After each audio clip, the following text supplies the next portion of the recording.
Oke Bu, sudah saya rekam Bu. Oke.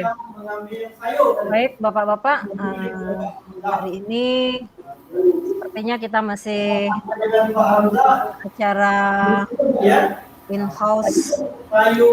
Apa ini Pak? Lupa saya. Pak, nanti Pak, tunggu Pak, belum Pak. Ulangi lagi Pak. Ya nanti saya diedit ya. Edit ya. Oke. Ini kemana pula catatan ini?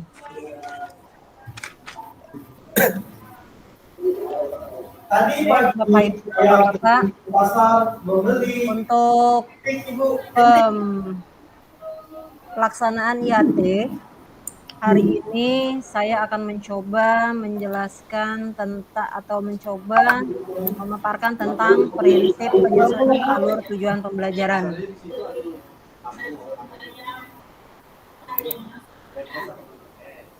Sebelum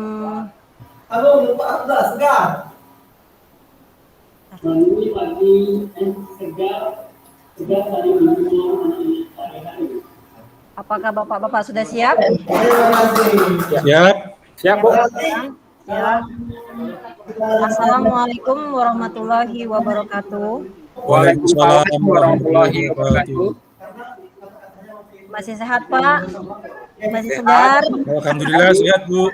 Masih sehat Pak ya, walaupun selama hampir 10 hari ini nanti kita akan mengikuti pelaksanaan in-house training kurikulum sekolah SMK Pusat Keunggulan ya Pak ya. Nah, di sini sebelum kita memasukin materi, ada baiknya kita ice breaking dulu. Ini ice breakingnya, Bapak-bapak, kalau seandainya saya bilang gajah besar, tangan Bapak buatnya kecil. Kalau saya bilang gajah itu kecil, Bapak buat lingkaran besar, Pak ya? Ya Bu. Oke, bisa dimulai? Bisa Bu, siap. Baik Pak ya. Gajah kecil. Gajah besar. Ya. Terima kasih Bapak-bapak. Terima kasih. Ya Bu. Baik, untuk memulai pembelajaran atau memulai ini materi hari ini, ada baiknya kita membaca doa terlebih dahulu. Dari itu saya mohon kesediaan antara Bapak Musripan atau Pak Ali untuk memimpin doa kita di hari ini.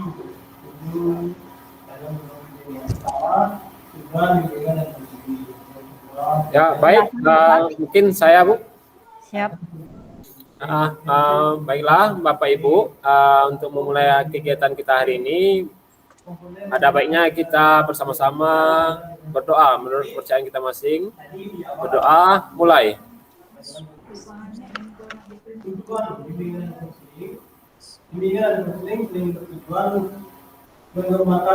Berdoa selesai. Terima kasih Pak Ali. Baiklah, di sini saya akan mencoba memaparkan materi tentang prinsip penyusunan alur tujuan pembelajaran. Di mana di sini prinsip penyusunan alur tujuan pembelajaran itu ada 7 prinsip.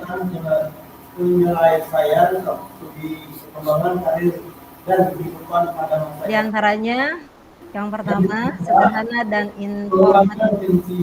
Di mana yang dimaksud dengan sederhana dan informatif adalah perumusan alur tujuan pembelajaran dipahami oleh penulis sendiri maupun pengguna atau pembaca. Hal ini dapat dilakukan dengan menggunakan istilah atau terminologi yang umum dan tidak bermakna ambigu atau tafsir ganda. Untuk penggunaan istilah khusus, penulis dapat menyertakan penjelasan secukupnya dalam bentuk glosarium. Selanjutnya, esensial dan kontekstual. Membuat aspek pembelajaran yang sangat mendasar atau penting, yakni kompetensi, konten, dan hasil pembelajaran. Nah, di sini untuk pembuatan konten atau aspek pembelajaran, di situ kita harus melihat bahwa pada satu pembelajaran itu ada tercantum kompetensinya, konten, dan hasil pembelajarannya.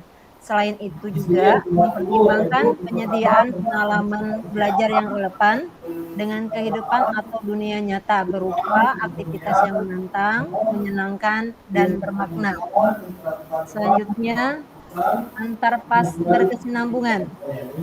Berkesinambungan di sini adalah antar fase dan antar tujuan pembelajaran harus saling terkait dan merupakan capaian secara runtut, sistematis, berjenjang untuk memperoleh capaian pembelajaran yang telah ditetapkan dalam setiap mata pelajaran.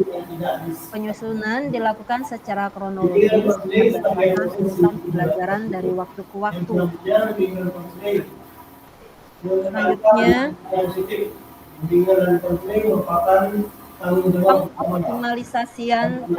pengoptimalan hingga aspek komponen. Nah, di sini pengoptimalan 3 aspek komponen itu yang pertama, pengetahuan, keterampilan, dan sikap yang berjenjang selaras dengan tahapan kognitif atau mengingat, memahami, mengaplikasi, menganalisis, mengevaluasi, dan mencipta. Serta dimensi pengetahuan. Di sini dimensi pengetahuan mencakup antara lain pengetahuan yang secara faktual, konseptual, prosedural, dan metakognitif. Pengoptimalan ini juga dilakukan pada penumbuhan kecakapan hidup. Di sini yang dilihat adalah kecakapan hidup yang psikis, kreatif, komunikatif, kolaboratif, serta P3, beriman, berkebinekaan global, bergotong royong, kreatif, bernalar kritis, dan mandiri. Atau bisa juga disebut dengan istilah sekarang adalah pelajar Pancasila, profil pelajar Pancasila. Selanjutnya, merdeka belajar. Di sini, untuk merdeka belajar ini, pada saat prinsip utama penyusunan alat tujuan pembelajaran adalah pemahaman istilah merdeka belajar antara lain, pertama, memerdekakan siswa dalam berbelajar tidak pada ranah akademis dan bertanggung jawab secara moral. Yang kedua, memfasilitasi, menginspirasi kreativitas siswa dengan mempertimbangkan keunikan individualnya atau kecepatan belajar, gaya, dan minat. Yang ketiga, mengoptimalkan peran dan kompetensi guru dalam merumuskan perencanaan dan pelaksanaan pembelajaran. Selanjutnya,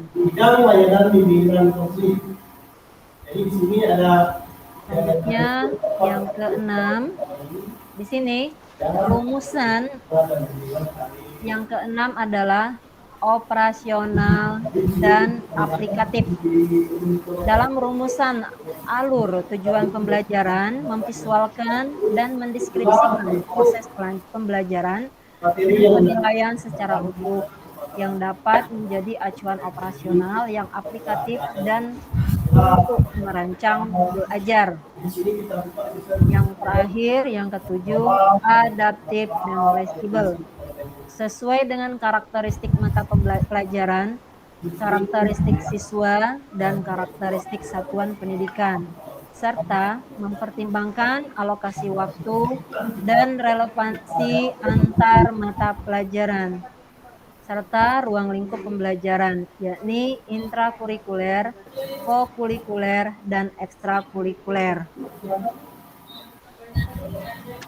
Nah, dari pemaparan yang sudah saya jelaskan tadi,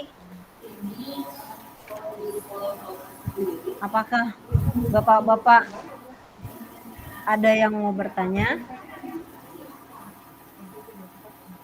Jadi di sini ya sebelum saya akan menjawab Atau saya yang bertanya ya Pak ya.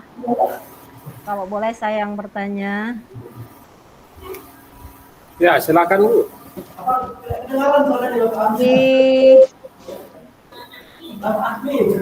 tempat Pak Kusripan, karena Bapak kan di daerah Pulau Jawa ya Bapak ya. Di daerah Pulau Jawa di Gresik ya Pak? Atau di mana Bapak? Ya Pak, halo?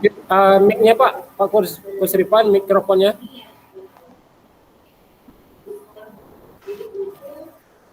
Ya Pak, kurang jelas Pak. Purwodadi, Jawa Tengah, Bu. Oh di Jawa Tengah Bapak di Jawa Tengah. Nah Pak, kalau seandainya di Jawa Tengah, kalau kami di Palembang mungkin masih banyak ketinggalan ya Pak ya tentang pembelajaran ini. Jadi kalau sharing di tempat Bapak untuk yang pengoptimalan 3 aspek ini Pak ya, pengoptimalan 3 aspek kompetensi.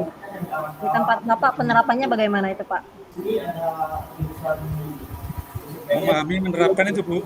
Iya, yang pengoptimalan 3 aspek kompetensi ini Pak, yang memahami, mengingat, pengetahuan, keterampilan, sikapnya itu, mengingat, memahami. Ya, kita aplikasikan khususnya di jurusan ya, Bu. Di jurusannya Iya, di kami jurusan. ya aplikasikan dalam prakteknya, selain istilahnya pengetahuan peserta didik, juga sekaligus keterampilan kita istilahnya arahkan, kita bimbing, sehingga nantinya anak tersebut setelah mencapai ataupun sudah lulus ataupun sudah memenuhi ataupun sudah melaksanakan kegiatan ujian, minimal anak sudah cakap dalam menghadapi tantangan di era global, Bu. Jadi setiap apa yang ada ya, kita komunikasikan pada peserta didik, ilmu-ilmu yang terbaru. Contoh misalkan ada komponen baru PLC, kemudian ada HMI dan lain sebagainya. Itu sedapat mungkin kita berikan ke anak sehingga anak betul-betul terampil dalam mengoperasikan ataupun merancang secara nyata di kehidupan nyata, Bu, ataupun di industri nantinya. Ya Pak Ali ada yang mau ditanggapi Pak Ali? Ya, Bu, mungkin mengenai tentang 3 aspek kompetensi ini, itu pengetahuan, keterampilan, dan sikap, itu biasanya di setiap daerah itu berbeda. Kalau di dalam kita dulu ada KKM itu intake siswanya sendiri. Berkaitan dengan pengetahuan, kadang-kala kita bisa berjumpa dengan siswa yang sudah masuk SMK, masih dalam kondisi belum bisa perkalian, kadang berhitung itu belum bisa. Kemudian malahan di kami itu ada yang membaca saja belum lancar seperti itu. Itu untuk yang bagian pengetahuan. Kemudian di bagian keterampilan, nah wilayah kami sendiri itu kan bukan daerah industri. Jadi kadangkala kami itu peralatan yang terbaru itu kadang kami belum lengkap. Itu kejadian Bapak Ibu waktu kegiatan lomba di Palembang. Jadi karena siswa ini tidak pernah menggunakan bor, itu di awal-awal dulu Bapak Ibu. Karena belum pernah menggunakan bor, jadi untuk membalikkan putaran bor tangan itu saja dia sudah kebingungan karena tidak pernah menggunakan, jadi seperti itu. Hal yang kecil seperti itu jadi bingung gara-gara apa, keterampilan mereka itu tidak terbiasa dengan hal yang seperti tadi. Kemudian dari segi sikap, di setiap daerah ini sikap mungkin di Jawa Pak itu lebih santun Pak ya. Apalagi di Jawa Tengah. Ya, nah, kalau kami ini orang Sumatera ini kadang anak-anaknya itu sedikit agak keras lah seperti itu Pak. Jadi memang bagaimana kita menyikapi sikap-sikap mereka ini sehingga nantinya mereka akan tercipta bagaimana menjadi pelajar Pancasila dari profil pelajar Pancasila. Jadi seperti itu Bu. Oh ya, jadi dapat disimpulkan bahwa pada saat kita membuat atau menyusun alur tujuan belajar ini kita harus melihat ini dulu ya Pak ya, bagaimana sikap anaknya, terus bagaimana pengetahuannya, dan kalau yang seperti Bapak Kus tadi bilang, kalau untuk di keterampilan itu berarti kita harus tetap mengikuti atau harus mengikuti perkembangan zaman ya Pak Kus ya. Ya, Jadi pada saat kita menyusun alur tujuan pembelajaran, kita harus memperhatikan 3 domain itu. Ya. Jadi sekarang apakah ada yang mau ditanyakan Pak? Cukup, Bu. Pak Kus? cukup Bu. Terima kasih Bapak-Bapak atas waktunya, dan sekarang sebelum kita mengakhiri materi ini, ada baiknya kita melapaskan alhamdulillah.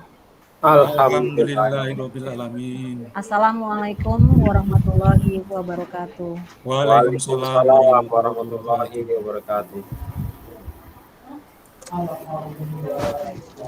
Sudah Bu, jadilah Bu, tidak tahu aku.